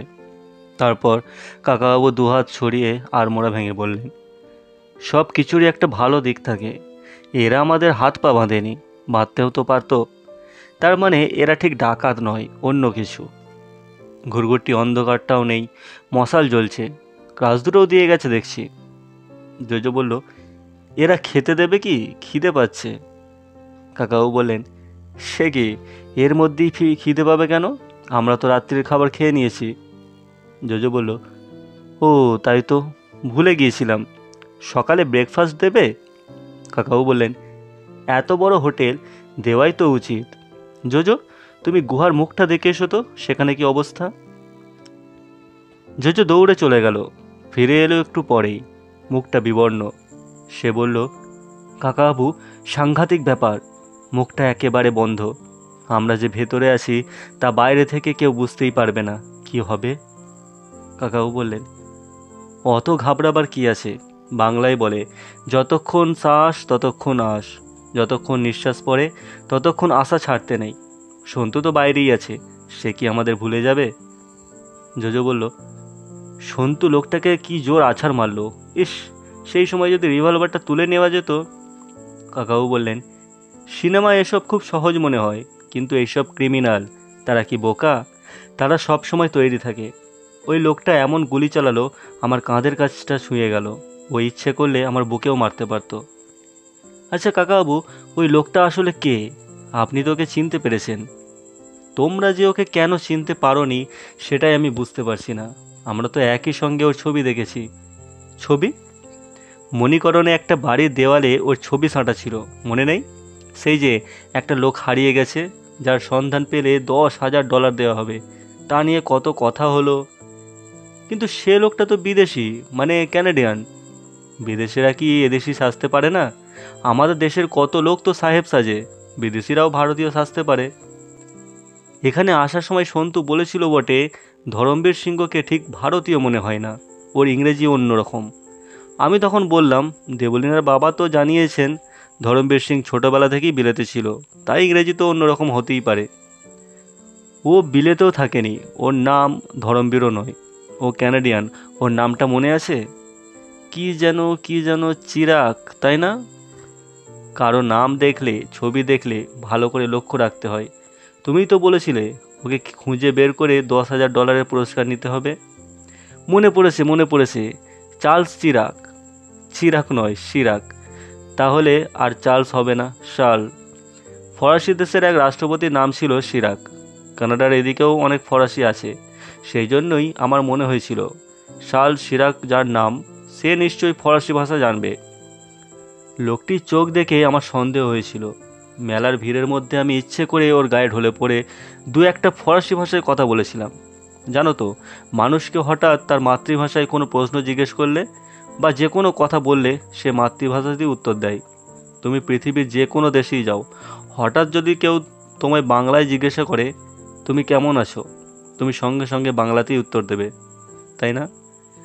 আমার ফরাসি কথা শুনে ওই লোকটাও কিছু না ভেবেই ফরাসিতে উত্তর দিয়েছিল। একটু পরে খেয়াল হতেই পালিয়ে গেল। তখনই আমি বুঝে গেলাম লোকটা আসলে কে। ছবিটা তাহলে ও নিজেই লাগাবার ব্যবস্থা করেছে, নিশ্চয়ই তাই, যাতে লোকের ধারণা হয় যে ও মরে গেছে, এতদিন পরে কেউ খুঁজবে না। এরকম ছদ্মবেশ ধরার কারণ কি থাকতে পারে? দুটো কারণ থাকতে পারে। হয় আগে কোনো বড় ধরনের অপরাধ করেছে, যে জন্য পুলিশ ওকে খুঁজবে, তাই চেহারাটা বদলে ফেলেছে। অথবা ছদ্মবেশ ধরে ও সাংঘাতিক কোনো কাণ্ড করে আবার সাহেব সেজে যাবে।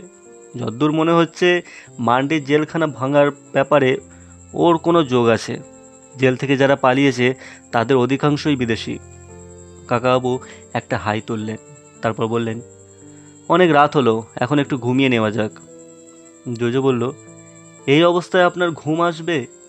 কাকাবাবু বললেন, আমি দুটো জিনিস মানি, এরকম অবস্থায় পড়লে সামনে যদি কিছু খাবার থাকে খেয়ে নেব, আর হাতে সময় থাকলে ঘুমিয়ে নেব। কেননা পরে খেতে পাবো কি না আর ঘুমোতে পারবো কি না তা তো কিছুই ঠিক নেই। এখন তো কিছু করার নেই, ঘুমোনোই ভালো। কাকাবাবু কোটটা খুলতে গিয়ে চমকে গেলেন। একটা পকেট চাপড়ে বললেন, আরে, নরেন্দ্রর মোবাইল ফোনটা রয়ে গেছে, ফেরত দিতে ভুলে গেছি। ইস, নরেন্দ্রও চায়নি, এটাতেই তো খবর দেওয়া যায়। তিনি ফোনটা চালু করে বোতাম টিপলেন। তার কাছে 4টে নম্বর আছে। জোজো ব্যগ্রভাবে তাকিয়ে রইল, তার মুখে হাসি ফুটেছে। নরেন্দ্র ভার্মাকে খবর দেওয়া গেলে আর কোনো চিন্তা নেই। এই ফোনগুলো কি দারুণ কাজে লাগে। কাকাবাবু সব কটা নম্বর টিপলেন, কোনো সাড়া পাওয়া গেল না, বাজলই না। তিনি বললেন, যা, এ কি হলো, কিছু শোনা যাচ্ছে না। জোজোর মুখ আবার শুকিয়ে গেছে। সে আস্তে আস্তে বলল, একটা বিশেষ এলাকার বাইরে চলে গেলে এই ফোন আর কাজ করে না। কাকাবাবু বললেন, তা হতে পারে, অনেক রাত্রিবেলা ফোন বন্ধ করে রাখে, তোর চাই। ওরা আমার রিভলভারটা কেড়ে নেওয়ার পরে আর পকেট সার্চ করেনি, এই ফোনটা থেকেও কোনো কাজ হলো না। জোজো বলল, ওরা আমার পকেটও সার্চ করেনি, আমার কাছে একটা ছুরি আছে। জোজো সেটা পকেট থেকে বের করে দেখালো, ছোট্ট ছুরি। কাকাবাবু বললেন, ওইটুকু ছুরি দিয়ে তো আর পাথর কাটা যাবে না, তবু যাই হোক, একটা অস্ত্র সঙ্গে রইল। এরপর কাকাবাবু বেঞ্চে পা ছড়িয়ে শুয়ে পড়লেন। ঘুমও এসে গেল। কয়েক ঘন্টা পরে তার ঘুম ভেঙে গেল মানুষের গলার আওয়াজ শুনে। কেউ যেন তাকে ডাকছে, রাজাবাবু, রাজাবাবু, উঠুন। মশালটা নিভে গেছে এর মধ্যে, অন্ধকারে কিছুই দেখা যায় না। ডাকটা কোন দিক থেকে আসছে বোঝা যাচ্ছে না। আবার কেউ ডাকলো, রাজাবাবু, শিগগিরই উঠুন। শব্দটা আসছে গুহার ছাদের দিক থেকে। কাকাবাবু বললেন, কে? সে বলল, আমি নৃপেন, আমি একটা দড়ি ফেলে দিচ্ছি, সেটা ধরে উপরে উঠে আসুন। কাকাবাবু বললেন, কেন, উপরে উঠবে কেন? নৃপেন বলল, এই গুহা থেকে বেরোবার আর কোনো উপায় নেই, সামনের মুখটা বন্ধ, এই দিক দিয়ে উঠে এলে আপনারা বেঁচে যাবেন। কাকাবাবু চিবিয়ে চিবিয়ে বললেন, আমাদের বাঁচাবার জন্য তোমার এত আগ্রহ কিসের? তুমি তো একটা বিশ্বাসঘাতক ছুঁচো, ওদের দলে যোগ দিয়েছ, আমাদের ওখানে তুলতে চাইছো কি মতলবে? নৃপেন বলল, স্যার, আমি পয়সার জন্য ওদের হয়ে কাজ করেছি, কিন্তু বাঙালি হয়ে কি বাঙালিদের মেরে ফেলতে পারি? কাকাবাবু বললেন, অনেক বাঙালিই বাঙালিকে মারে, পয়সার লোভে মানুষ শয়তান হয়ে যেতে পারে। নৃপেন এবার কাতর গলায় বলল, বিশ্বাস করুন স্যার, আমি আপনাদের বাঁচাতেই এসেছি, মা কালীর দিব্যি, মা দুর্গার দিব্যি, আমার নিজের মায়ের দিব্যি। দেরি করবেন না স্যার, তাহলে সব বানচাল হয়ে যাবে। জোজো এর মধ্যে উঠে বসেছে। কাকাবাবু হাতড়ে হাতড়ে দড়িটা ধরে ফেললেন, তারপর বললেন, ঠিক আছে, আমি আগে উঠছি। জোজো, আমার ক্রাশ দুটো তুমি তুলে দিও। দড়ি ধরে ঝুলতে ঝুলতে গুহার দেওয়ালে পা রেখে রেখে উঠে এলেন ওপরে। গুহায় ছাদের একপাশে একটা মস্ত বড় ফাটল, সেখান থেকে একটা মানুষ গলে যেতে পারে অনায়াসে, তবে দড়ি না থাকলে এত উপরে ওঠা এমনি এমনি কারো পক্ষে সম্ভব নয়। ওপাশে খানিকটা সমান জায়গা, সেখানে বসে আছে নৃপেন। কাকাবাবু উঠে আসতেই সে কাকাবাবুর পায়ের ওপর ঝাঁপিয়ে পড়ে বলল, আমাকে ক্ষমা করুন স্যার, লোভের বশে ওদের হয়ে কাজ করেছি, কিন্তু মানুষ মারাটারা, ওরে বাপ রে বাপ, আমার দ্বারা তা কখনোই হবে না। আপনি বিখ্যাত লোক, বাংলার গর্ব, আপনাকে ওরা মেরে ফেলতে চাইলে আমি কি তা সহ্য করতে পারবো? তবে স্যার, আপনি এই হোটেলে না এলেই পারতেন, তাহলে আপনাদের কোনো বিপদ হতো না। কাকাবাবু জোজোর জন্য দড়িটা ফেলতে ফেলতে নৃপেনকে জিজ্ঞেস করলেন, ভূতেশ্বরের মূর্তিটা তুমিই চুরি করেছিলে তাই না? নৃপেন জিভ কেটে বলল, আমি ঠাকুর দেবতার চুরি করব? আমার পাপের ভয় নেই। ওটা ওরাই চুরি করিয়েছে। তবে কি জানেন স্যার, ওটা স্রেফ পুলিশের চোখে ধুলো দেওয়ার জন্য। মূর্তিটার দাম বড় জোর 3-4 হাজার টাকা। তার জন্য এরা হাত গন্ধ করবে কেন? এই সাহেবদের কোটি কোটি টাকার কারবার। মূর্তিটা চুরি করা হয়েছিল যাতে পুলিশ ওই নিয়ে ব্যস্ত থাকে। কাকাও বললেন, জেলখানার দেওয়াল ডেনামাইট দিয়ে উড়িয়ে দেওয়ার খবর শুনেই আমার মনে হয়েছিল মূর্তিটা চুরি শুধু পুলিশকে ধোঁকা দেওয়ার জন্যই। নৃপেন বলল, ওটা যে ফেরত দেওয়া হবে সেটাও আগে থেকে ঠিক করা ছিল। ধরমবীর বলেছিল ওটা একেবারে পুলিশের বড় কর্তার বাড়ির সামনে রাখবে। আমি ওদের বললাম, বরং মূর্তিটা রায়চৌধুরী বাবুর বারান্দায় রেখে পৌঁছে দাও। একই তো ব্যাপার। আপনি কেসটা নিয়েছেন, আপনার হাত দিয়ে উদ্ধার হলে আপনার সম্মান বাড়বে। বাঙালি হিসেবে আমি তো সেটাই চাই। তারপর আপনারা সন্ধেবেলা মানালির দিকে রওনা দিলেন। আমি ভাবলাম যাক, ঝামেলা চুকে গেল। এর মধ্যে যে আপনি আবার বাঘের গুহায় ঢুকে পড়বেন তা কে জানতো। কাকাও বললেন, তুমি মূর্তি চুরি করনি, তাহলে তুমি এদের হয়ে কি কাজ করছো? খবরাখবর দেওয়া। নৃপেন বলল, তা খানিকটা করতে হয়েছে ঠিকই, তবে আসল কাজটা শুনলে আপনি নির্ঘাত অবাক হয়ে যাবেন। আমাকে সর্বমোট 50,000 টাকা দিয়েছে 12 জন সাহেবকে বাঙালি সাজিয়ে দেওয়ার জন্য। কাকাবাবু সত্যিই অবাক হয়ে বললেন, বাঙালি সাজিয়ে দেওয়ার জন্য? নৃপেন বলল, হ্যাঁ স্যার, জেল থেকে তো 12 জন সাহেব পালিয়েছে। এখন ওরা রাস্তায় বেরোলেই ধরা পড়বে। পুলিশ সব সাহেবদের ছবি মিলিয়ে দেখছে, পাসপোর্ট দেখছে, তাই ওরা বাঙালি সেজে পালাচ্ছে। এখানে অনেক বাঙালি ট্যুরিস্ট আছে, তাদের ভিড়ে মিশে গেলে কেউ ওদের সন্দেহ করবে না, পাসপোর্টও দেখতে চাইবে না। সবারই মুখে হাতে পায়ে একটু একটু কালো রং মাখানো হয়েছে। ধুতি পাঞ্জাবি আনিয়ে রাখা হয়েছিল আগে থেকে, শাল মাংকি টুপি তাও জমা করেছিল। এর আগে আমি 2 জন অন্য সাহেবকে বাঙালি সাজিয়ে পরীক্ষা দিয়েছি। তারা রাস্তায় ঘুরে বেরিয়েছে, কেউ কিছু বুঝতে পারেনি। বাঙালি সাজাই 12 জন কোনো রকমে বর্ডার পেরিয়ে নেপালে যাবে। প্রথমে ক্লাস দুটো, তারপর জোজোকে তুলে আনা হয়েছে। কাকাবাবু উঠে দাঁড়িয়ে বললেন, তোমাদের ওই ধরমবীরই নাটের গুরু? নৃপেন বলল, হ্যাঁ স্যার, তারই তো সব প্ল্যান। 2 মাস ধরে সব ব্যবস্থা হয়েছে, সবই তো ঠিকঠাক মিলে গিয়েছিল যদি আপনি মাঝখানে এসে না পড়তেন। এখন এই পাহাড়ের উল্টো দিক দিয়ে নেমে যান, বড় রাস্তায় গিয়ে পড়বেন।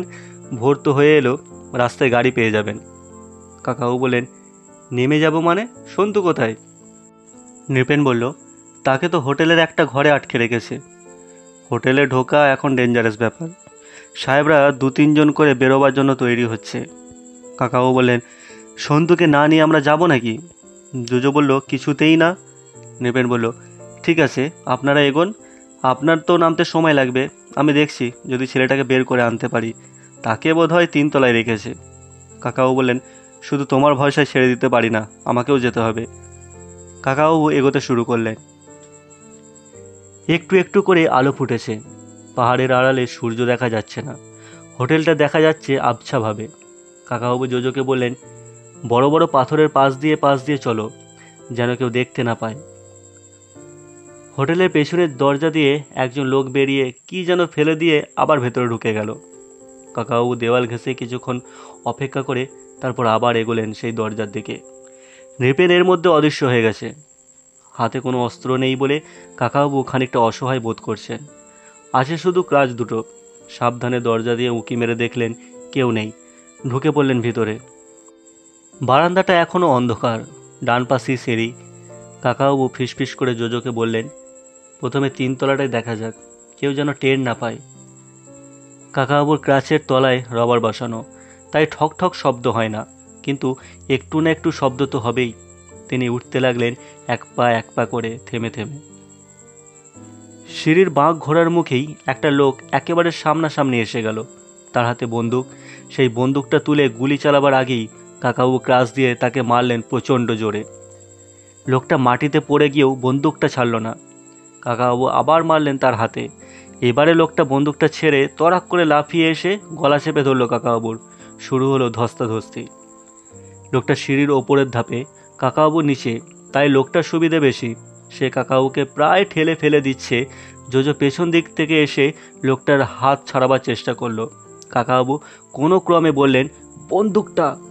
লোকটা সঙ্গে সঙ্গে কাকাবাবুকে ছেড়ে বন্দুকটা তুলতে যেতেই কাকাবাবু একটা জোর লাথি কষালেন তার পেছনে। লোকটা মুখ থুবড়ে পড়ে গেল। কাকাবাবু আবার কাঁচ দিয়ে মারলেন তার ঘাড়ে। লোকটা আর নড়ল না। কাকাবাবু নিচু হয়ে তাকে উল্টে দিয়ে নাকের কাছে আঙুল দিয়ে নিঃশ্বাস পড়ছে কিনা দেখলেন। তারপর বললেন, অজ্ঞান হয়ে গেছে, মরেনি। এ যে দেখছি সেই হুহু বাবু। জোজো বলল, তাই তো, আমি তখনই বলেছিলাম ও পাগল নয়। কাকাবাবু বললেন, ও থাক এখানে পড়ে, আর একটু হলে আমাকে ফেলে দিচ্ছিল আর কি। বন্দুকটা হাতে নিয়ে খুশি হয়ে বললেন, অটোমেটিক রাইফেল, কাজে লাগবে। ক্রাচ দুটো নামিয়ে রেখে বললেন, আমাকে এক পায়ে লাফিয়ে লাফিয়ে উঠতে হবে। ক্রাচ নিয়ে বন্দুক চালানো যাবে না। জোজো, তুমি একটা হাতে রাখতে পারো, লাঠির মতন ব্যবহার করবে। দোতলায় উঠেই শুনতে পেলেন একটা গাড়ির স্টার্ট দেওয়ার আওয়াজ।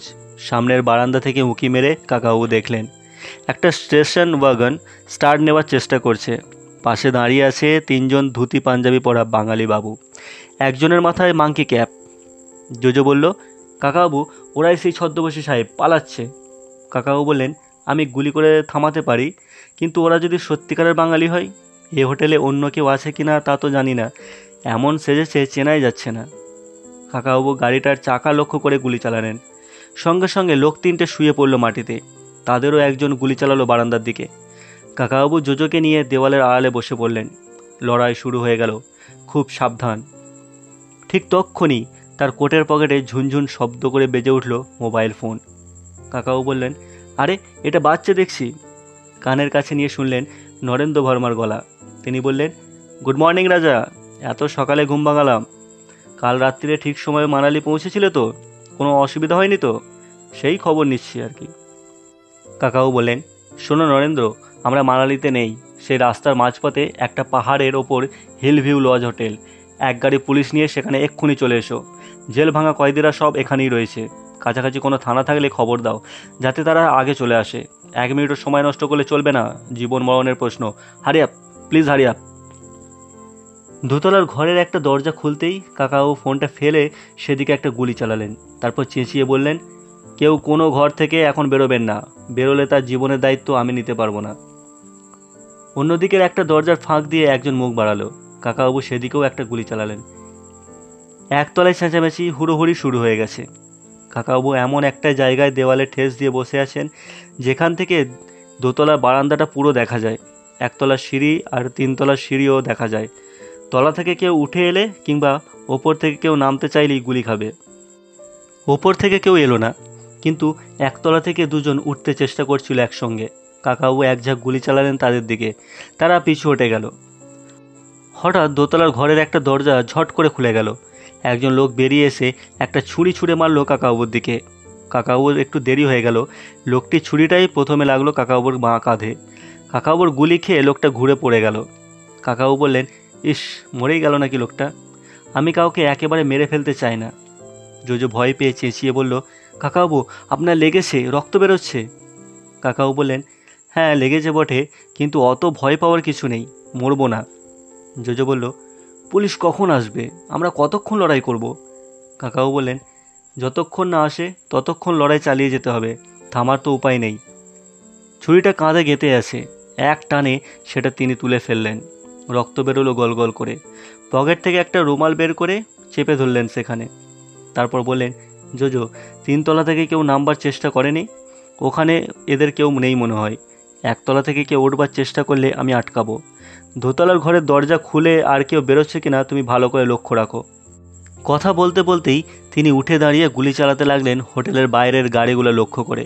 সব কটা গাড়ির চাকা ফেঁসে গেল। সেখান থেকেও এক ঝাঁক গুলি ছুটে এলো, কিন্তু ততক্ষণে কাকাবাবু আবার বসে পড়েছে। সন্তুষ্টভাবে বললেন, গাড়ি নিয়ে আর পালাতে পারবে না। একটু আগে যে লোকটা গুলি খেয়েছে সে মরেনি, উপর হয়ে কাতরাচ্ছে। মিনিট 5 পরে আবার দুটো ঘরের দরজা খুলে গেল একসঙ্গে। দুটো লোক বেরিয়ে এলো, দুজনের হাতে দুটো ডান্ডা। কাকাবাবু এবার তৈরি ছিলেন। বন্দুকের নলটা মুহূর্তের মধ্যে ঘুরিয়ে দুজনকে আহত করে দিলেন। তারা আবার ঘরে পালিয়ে গেল। কাকাবাবু বললেন, সর্বনাশ। জোজো বলল, কি হলো? কাকাবাবু বললেন, গুলি ফুরিয়ে গেল যে। জোজো সাংঘাতিক ভয় পেয়ে গিয়ে বলল, হ্যাঁ, এখন কি হবে? এখনও পুলিশ এলো না। কাকাও বললেন, কত কাছে থানা আছে তা তো জানি না, খবর পেয়ে তারা তৈরি হয়ে আসবে, এসে পড়বে আশা করছি। জোজো বলল, নরেন্দ্র কাকাকে আবার ফোন করুন না। কাকাও বললেন, আর ফোন করে কি হবে, এতক্ষণে তারা বেরিয়ে পড়ার কথা। সন্তুর কি হলো বুঝতে পারছি না, নিচের তলা থেকে নিশ্চয়ই কেউ আমাদের ওপর নজর রেখেছে, আমরা 3 তলায় উঠতে গেলে পেছন দিক থেকে গুলি চালাবে। জোজো ছটফট করতে করতে বলতে লাগলো, কখন পুলিশ আসবে, কখন পুলিশ আসবে। কাকাও বললেন, 2 তলায় আর কেউ নেই মনে হচ্ছে, বাকি সবাই 1 তলায়। এবার কি সত্যি ধরা দিতে হবে? এবার ধরতে পারলে ওরা আর সময় নষ্ট করবে না। কিছুক্ষণের জন্য সব চুপচাপ। তারপর 1 তলায় সিঁড়ির পাশ দিয়ে একটা রিভলভার সমেত হাত বেরিয়ে এলো পাথারি গুলি চালালো 2টো।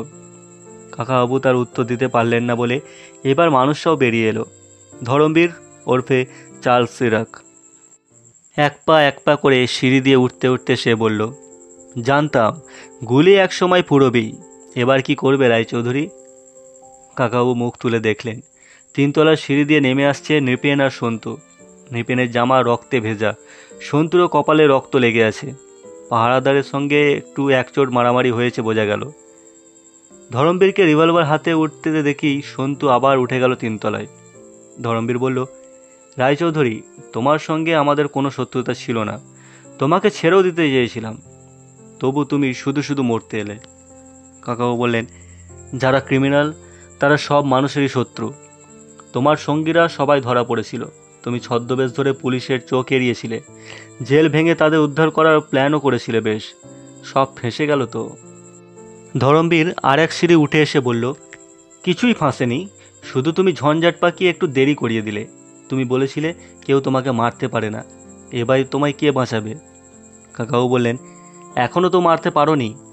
ধরমবীর বলল, আগের বার দয়া করেছিলাম, এবার আর দয়া মায়া নেই, ঠিক আমি 3 গুনব, 1 2। ধরমবীরের আর 3 গোনা হলো না, ওপর থেকে একটা চেয়ার এসে পড়ল তার মাথায়। তারপরই সন্তু রেলিং বেয়ে সস্বর করে নেমে এলো। ধরমবীর উঠে দাঁড়াবার আগেই সন্তু লাফিয়ে একটা জোড়া পায়ে লাথি মারল তার মুখে। জোজো নেমে গিয়ে একটা ক্রাশ নিয়ে দরাম দরাম করে পেটাতে লাগলো তাকে। কাকাও বললেন, জোজো, ও রিভলভারটা আমাকে দাও। সেটা হাতে পেয়ে তিনি একই জায়গায় বসে থেকে বললেন, সন্তু, জোজো, এবার তোমরা সরে যাও। ধরমবীর উঠে দাঁড়িয়ে অবাকভাবে সন্তু আর জোজোকে একবার দেখল। তারপর কাকাবাবুকে বলল, ওটা পেয়েও তোমার বিশেষ কিছু লাভ হবে না, ওতে আর মাত্র 4টে গুলি আছে, তা দিয়ে তুমি কতক্ষণ লড়বে? তুমি কিছুতেই নিচে নেমে পালাতে পারবে না, অন্তত 10 জন নিচে তোমার জন্য তৈরি হয়ে আছে। কাকাও বললেন, আপাতত আমার নিচে যাওয়ার ইচ্ছেও নেই, তুমিও যেখানে দাঁড়িয়ে আছো ওখানেই দাঁড়িয়ে থাকো, নিচ থেকে অন্য কেউ উঠে আসার চেষ্টা করলে তোমাকেই প্রথম মরতে হবে। ধরমবীর বলল, রায়চৌধুরী, তুমি কত টাকা চাও? কাকাও বললেন, 100 কোটি। দিতে পারবে? ধরমবীর বলল, 100 কোটি? এ তো পাগলের মতন কথা। 1 কোটি টাকায় এদেশে অনেক টাকা, তোমাকে 1 কোটি টাকা দিতে পারি। কাকাবাবু ঠোঁট বেঁকিয়ে বললেন, মাত্র 1 কোটি? ছ্যা ছ্যা, অত সামান্য টাকা নিয়ে কি করব? ধরমবীর বলল, তুমি যতই চালাকি করো, এখান থেকে তোমার বেরোবার কোনো রাস্তা নেই, আমাকে মেরে ফেললেও অন্যরা তোমাকে ছাড়বে না। কাকাও বললেন, আমাকে নিয়ে তোমাকে মাথা ঘামাতে হবে না, তোমার খেলা শেষ, আজ থেকে তুমি আবার চার্লস সিরাক, তোমার জায়গা হবে জেলে, আর বেশি ধৈর্য ধরার দরকার নেই। জোজো, দেখো তো, গাড়ির আওয়াজ পাওয়া যাচ্ছে মনে হলো। জোজো বাইরের দিকে উকি মেরে লাফাতে লাফাতে বলল, এসে গেছে, এসে গেছে, 2খানা পুলিশের গাড়ি। বিদেশি 12 জনের মধ্যে 4 জন আহত, বাকিরা পুলিশের সঙ্গে একটুক্ষণ লড়াই চালাবার চেষ্টা করে হাল ছেড়ে দেয়। তাদের সবাইকে বন্দি করে পাঠিয়ে দেওয়া হয়েছে 2টি গাড়িতে, আর তাদের এদেশি সাগরেদ কয়েকজনকে হাতকড়া পরিয়ে বসিয়ে রাখা হয়েছে হোটেলের সামনে। নরেন্দ্র হোটেলে ফার্স্ট এড বক্স আনিয়ে কাকাবাবুর কাঁধে একটা ব্যান্ডেজ বেঁধে দিতে বললেন। অনেক রক্ত বেরিয়েছে, অন্য কেউ হলে এতক্ষণে কাত হয়ে পড়তো, তুমি দিব্যি হাসি খুশি আছো কি করে? কাকাবাবু বললেন, ছুরিটা যদি আর 6 ইঞ্চি নিচে লাগতো তাতে আমার হৃৎপিণ্ডটা ফুটো হয়ে যেত, তা যে হয়নি, সেই আনন্দেই আমার কোনো যন্ত্রণা বোধ হয়নি। নরেন্দ্র বললেন, তুমি পারো বটে, এখনও চা খাওনি তো? আমিও চা খাওয়ার সময় পাইনি। এই হোটেলে এরা চা দেবে না? কুক, বেয়ারা, এরা তো আর চোর ডাকাত নয়। হোটেলের সাধারণ কর্মচারীরা ভয়ে কুঁকড়ে মুকড়ে এক জায়গায় বসেছিল। নরেন্দ্র তাদের ডেকে বললেন, তোমাদের পরিচয়পত্র পরীক্ষা করে দেখা হবে। কিছু গণ্ডগোল না থাকলে তোমাদের ভয়ের কিছু নেই। এখন আমাদের চা খাওয়াও। একটু পরেই চা আর টোস্ট এসে গেল। নরেন্দ্র জিজ্ঞেস করলেন, আচ্ছা রাজা, তুমি তো বলেছিলে এই জেলখানার কেসটা তুমি কিছুতেই নিতে চাও না, তবু মানালি না গিয়ে এখানে চলে এলে কেন? কাকাও বললেন, সে অনেক ব্যাপার আছে, নিয়তি নিয়তি। কেন যে আমি এসবের মধ্যে জড়িয়ে পড়ি নিজেই জানি না। নরেন্দ্র বললেন, এবারে তুমি কি দারুণ কাণ্ড করেছো তা তুমি সত্যিই এখনও জানো না। এই চার্লস সিরাক নামে লোকটা একটা আন্তর্জাতিক কুখ্যাত ড্রাগ স্মাগলার। ভারতে বসে ছদ্মবেশে কারবার চালাচ্ছে। আমরা কিছুই বুঝতে পারিনি। কানাডা, আমেরিকায় পুলিশের হুলিয়ে আছে ওর নামে। ওখানকার পুলিশ আমাদের কাছে ওর সম্পর্কে জানতে চাইলে আমরা বলেছি মিসিং মিসিং, পাহাড়ে হারিয়ে গেছে। ওর সেই পোস্টারে কপি পাঠিয়ে দিয়েছি। ওই যে ধরমবীর সেজে আমাদের নাকের ডগায় ঘুরে বেড়াচ্ছে, তা তুমি না ধরতে পারলে কেউ বুঝতে পারতো না। পৃথিবীর সব কাগজে এই খবর ছাপা হবে। ভারত সরকার এর জন্য তোমাকে পুরস্কার দেবে। তুমি তো টাকা পয়সা নিতে চাও না, তাই একটা বিশেষ কিছু সম্মান। কাকাবাবু তাকে বাধা দিয়ে বললেন, কে বললো টাকা পয়সা নিতে চাই না?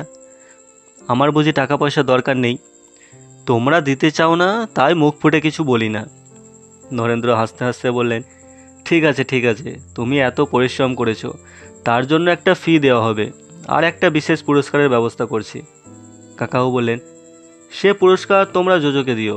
এবারে সব কিছুর জন্য জোজোরই কৃতিত্ব বেশি। জোজো আর সন্তু দূরে একটা অন্য টেবিলে বসে আছে।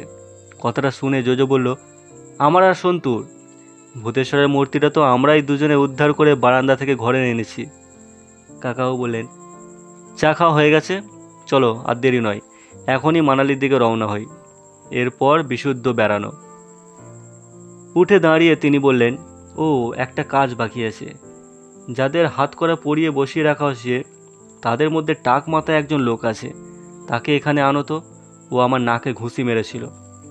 নরেন্দ্র বললেন, বুঝেছি বুঝেছি, তুমি ওকে নিজের হাতে শাস্তি দিতে চাও তাই তো? দেখো রাজা, তোমার এক হাতে ব্যান্ডেজ, এখন তোমাকে গায়ের জোর দেখাতে হবে না, বরং আমি একটু হাতের সুখ করে নিই। লোকটিকে সামনে আনার পর নরেন্দ্র বললেন, তুই এই সাহেবকে নাকে ঘুষি মেরেছিলি? দেখ নাকে ঘুষি খেতে কেমন লাগে। দরাম করে তিনি তার মুখে একটা ঘুষি কষালেন। লোকটির নাক দিয়ে রক্ত পড়তে লাগলো। লোকটি যন্ত্রণায় আ শব্দ করতে করতে বসে পড়ল মাটিতে। নরেন্দ্র জিজ্ঞেস করলেন, আচ্ছা জোজো, কাকাবাবু ঘুষি খেয়ে ওই রকম শব্দ করেছিলেন? জোজো বলল, একটুও না। নরেন্দ্র বললেন, জানি, পা খোঁড়া, কিন্তু অসম্ভব ওর মনের জোর। চলো তোমাদের গাড়িতে তুলে নিই। কয়েক পা যাওয়ার পর কিছু একটা মনে পড়ায় তিনি কোমরের দু হাত দিয়ে হা হা করে হেসে উঠলেন খুব জোরে।